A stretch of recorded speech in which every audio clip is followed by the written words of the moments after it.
Et bonjour à tous, c'est Fidoman. Alors aujourd'hui, on va apprendre à faire un visage féminin, style manga un peu. Donc on commence de suite, je mis ça un petit peu en accéléré. Donc on va commencer par faire un simple cercle. Alors vous pouvez le faire avec un compas, je vous conseille de le faire à la main. Vous avez vu, je le fais pas en une fois. Ouais, je le fais comme ça. Un petit peu à l'arrache, même s'il n'est pas droit. Ensuite, on trace le diamètre et on essaie d'en repérer le milieu. Alors ça nous donne deux zones. Et on répercute le rayon en bas. C'est assez facile, ça nous donne à peu près 3 zones à peu près équivalentes.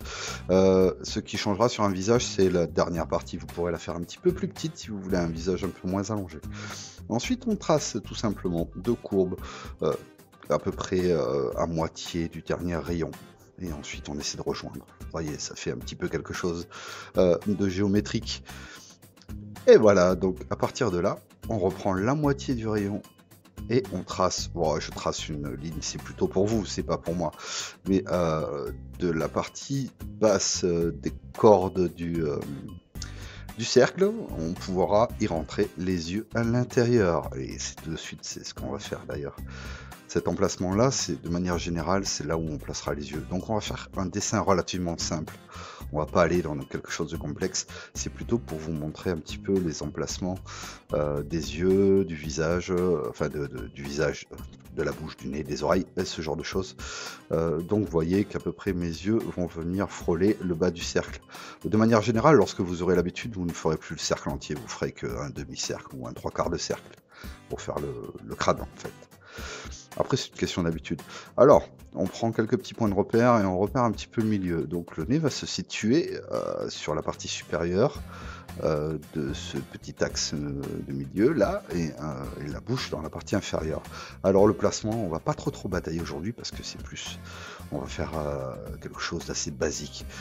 On place aussi les sourcils de manière simple. On retravaille un petit peu ces courbes. Bon, c'est quelque chose qui est très facile à faire. Après, c'est une question de visualité. Donc, à moitié des yeux ainsi qu'au niveau du nez, on pourra y placer les oreilles.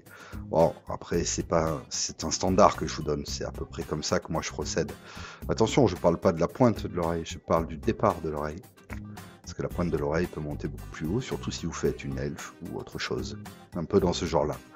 Voilà, les formes, je commence à mettre un petit peu des détails, mais ça on verra un petit peu plus tard. C'est pas, voilà, le nez on fait quelque chose de très simple, et ensuite, bon, la bouche on va la laisser comme ça, c'est basique. Je retravaille un petit peu mes traits histoire de donner une sorte de symétrie quand même à mes deux côtés de visage, parce qu'on n'a pas trop envie qu'elle ait le visage un peu trop déformé. Hein. C'est souvent ce qu'on voit sur les dessins. Voilà, donc pour l'emplacement de la nuque, du cou et des muscles qui vont avec, je me sers de manière générale soit du coin des lèvres, suivant la taille du sourire que j'ai mis, soit la moitié à peu près au milieu des yeux, on va dire. Voilà. Alors, je me suis resservi du diamètre, oui, que je me suis placé au milieu, qui a défini l'angle visuel de mon personnage pour y commencer des mèches. C'est pas une obligation, c'est pour l'exemple en fait. Normalement, j'aurais pu m'arrêter là, mais j'ai envie de continuer. Je pense qu'on va même le faire jusqu'au bout, ce petit dessin, parce que finalement, c'est quelque chose qui est assez simple à faire pour tout le monde. Le but du jeu, c'est de s'entraîner à faire des visages qui ressemblent à des visages, quoi. Donc pour les cheveux, ensuite voilà, je pars toujours de cette base en haut que j'ai choisi, qui sera en fait comme ma raie principale. Voilà, donc ensuite je me trace des repères qui me permettront d'avoir plusieurs volumes. Il s'agit en fait d'avoir un volume devant, notamment avec les mèches, et un volume derrière avec le reste des cheveux. Donc à partir de là, je vais me permettre de faire quelques pics qui correspondront bien sûr à des mèches différentes. Voilà, donc je fais quelque chose un petit peu random. Mais ça a tout son intérêt de pouvoir travailler là-dessus, parce que finalement, on a toujours besoin de progresser par rapport à ça. Je vais même laisser une grosse marge rectangulaire un peu là, enfin je vais faire une grosse frange carrée pour montrer que l'on peut aussi avoir et du pic et de l'arrondi ou du carré, quelque chose comme ça derrière. Faut savoir que on est ouvert à tout quand on fait du style manga. Notamment, vous avez pu le remarquer avec les couleurs, hein, qu'on peut avoir des cheveux roses, bleus, verts, n'importe. Et donc, à peu près tout est autorisé à partir du moment où le style est un petit peu respecté. Alors, j'ai pour habitude de laisser toujours un grand espace de l'autre côté. Que ce soit d'un côté, que ce soit le côté droit ou le côté gauche. De manière générale, j'aime bien laisser un grand côté pour montrer que c'est bien une mèche ou une frange qui tombe devant les yeux et non pas une quantité de cheveux indéfinie. Voilà, donc là je suis en train de travailler toujours le premier niveau, pardon. Donc ce premier niveau sera calé quasiment au même endroit que les mèches du devant. Et là, ensuite, derrière, je travaille ce que l'on verra pas, entre parenthèses, mais plutôt ce qui sera en fond, qui vont donner du volume à notre visage, enfin à notre personnage là. Donc j'ai fait le tour du visage parce que il me semblait que c'était assez simple de faire comme ça et ça me permettait surtout d'avoir un équilibre. Voilà. Alors, je pense que je vais dissimuler une oreille et laisser l'autre comme ça. L'autre visible, c'est un style comme un autre et après ça c'est au bon choix de chacun. Et donc je commence le dernier niveau, c'est-à-dire celui qui se trouve derrière et qui va revenir devant dans le cas de mon personnage parce qu'il a des cheveux mi-longs. Et voilà, donc ensuite vous allez pouvoir travailler, je vais éclaircir un petit peu tout ça avec la gomme, histoire que vous puissiez y voir un peu plus clair. Ensuite, vous travaillez vos pointes en forme de pic ou pas, ça dépendra de la coiffure que vous aurez choisi pour votre personnage. L'essentiel, c'est d'avoir une sorte d'équilibre. Il ne faut pas que toute la coiffure, sauf s'il y a du vent, bien sûr, il ne faut pas que toute la coiffure aille soit d'un côté, soit de l'autre, soit en dessous. Enfin, voilà, donc il faut quand même garder un certain équilibre dans tout ça. Donc ce qu'on va faire, c'est qu'on a bientôt terminé. J'aime bien mettre des petites mèches qui passent devant le visage, ça comble un peu le vide et je trouve que ça donne une petite personnalité. Donc je décide que la mèche que j'ai installée sur le côté dissimule l'oreille droite, son oreille droite bien sûr, pas l'oreille que vous voyez à droite, c'est pas pareil. Donc du coup là je me retrace quelques traits qui finalement je pense ne me serviront pas. Voilà, à partir de là, eh bien, vous savez quoi, on a quasiment terminé. On travaille et on peaufine un petit peu les détails. Et donc ce que je vais faire, c'est que je vais passer ça en time-lapse. Mais je vais peut-être y mettre de la couleur pour changer plutôt que du noir et blanc. Voilà, parce que j'ai fait vraiment un petit tuto là, c'est assez rapide. On fera d'autres exemples. Si vous avez des choses que vous n'avez pas compris ou sur lesquelles vous voulez revenir, vous n'hésitez pas à me le dire en commentaire. Surtout, parce que sinon je ne sais pas ce qui vous intéressait ou pas.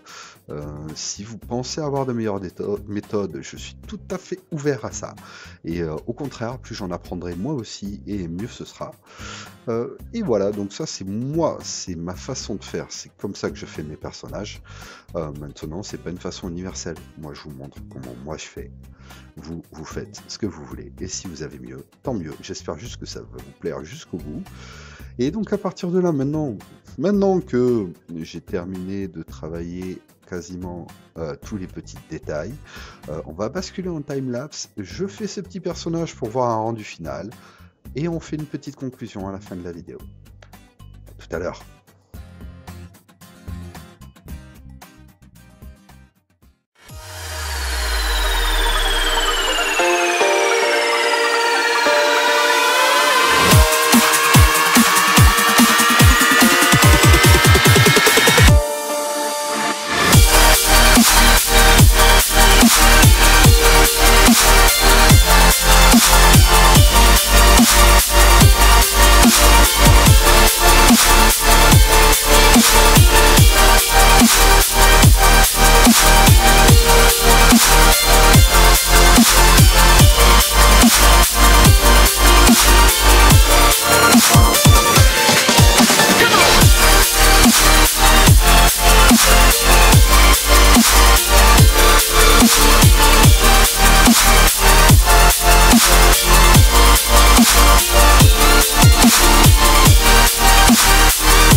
Et voilà les amis. Bon, ben j'ai fait ça au point marqueur. J'ai pas mis de reflet blanc. Voilà. Bon, maintenant que c'est terminé, vous me direz si vous avez apprécié ou pas ce petit dessin sympathique. Et moi je vous dis, on se voit dans une prochaine vidéo. Et je vous adore. Bye bye.